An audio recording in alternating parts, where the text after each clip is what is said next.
My wife almost choked on her coffee when she saw the invoice for our upcoming river cruise. She looked at the number, let's call it the price of a small used car, and then she looked at me like I'd lost my mind. She said, "Honey, we could do an ocean cruise for half that price. Why are we burning money?"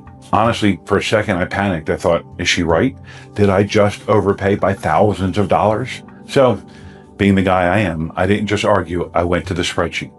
I sat down and calculated the real cost of an ocean cruise versus a river cruise. Not just the sticker price, but to get the same experience price.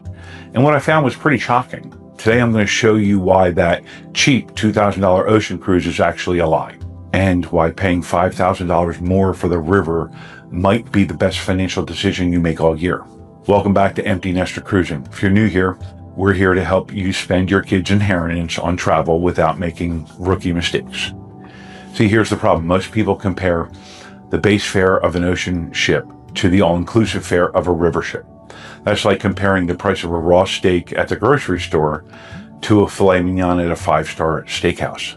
One requires a lot of work and extra ingredients to make it good. The other is perfect the moment it arrives. We're going to break this down into 3 categories: the booze and food math, the parking lot logistics, and the excursion trap. Let's start with the thing that drives me crazy on big ships, the constant swiping. On a typical ocean cruise, let's say Royal or Celebrity, you book the fare, great. But then my wife wants a glass of wine with dinner. That's 14 plus gratuity. Then she wants a cappuccino in the morning. That's 6. Then we went to eat at the nice steakhouse because the main dining room is too loud. $100. By day 3, I'm stressed. I'm checking the app every night to see what our bill is. It stops feeling like a vacation and starts feeling like an audit. Now, look at the river cruise. Viking, Ama Waterways, Uniworld. Beer and wine at lunch and dinner included. On some lines, it's unlimited 24/7. The specialty coffee included. The Wi-Fi included. When I looked at my spreadsheet, I realized that to get the same level of beverage and dining freedom on an ocean ship, I'd have to buy the premium beverage package. $1,000 per couple, minimum. The specialty dining package, $300 per couple.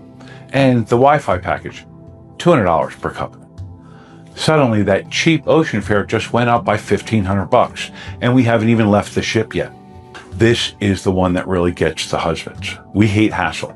We hate waiting for buses. On an ocean cruise to Europe, they lie to you. They say you're visiting Rome.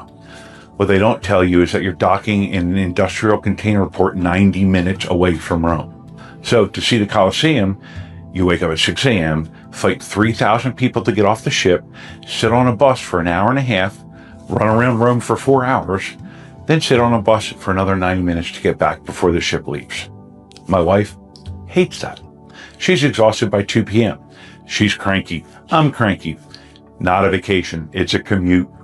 River cruising, you dock in the city. You finish breakfast. You walk down the gangway, and you're literally standing in front of the cathedral. If my wife gets tired after lunch, okay. She walks back to the ship, takes a nap, and meets me later. We don't need a bus. We don't even need a taxi. How much is that convenience worth? For us, it's priceless. But financially, if you try to replicate that convenience on an ocean trip, hiring private drivers to save time, you're looking at another $1,000. Then we have the excursions. On the ocean ship, the included excursions don't exist. You pay for everything. And the ones you pay $50 for, you're in a group of 50 people wearing stickers trying to hear a guide through a crackly handset while fighting for a bathroom break.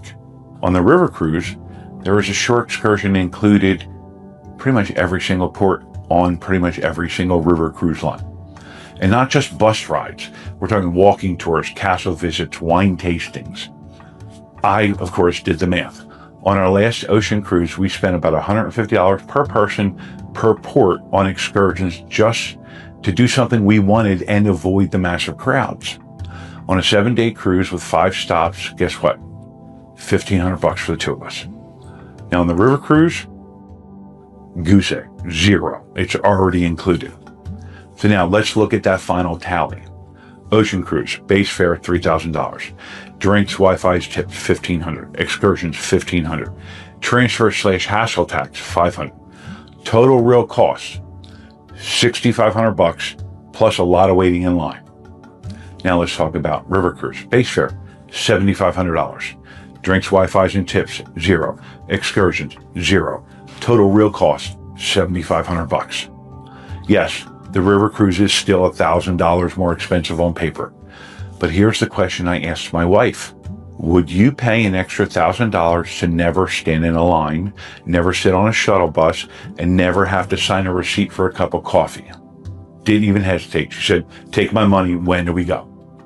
Now, if you're in your 20s and you just want to party, take that ocean cruise. It's great.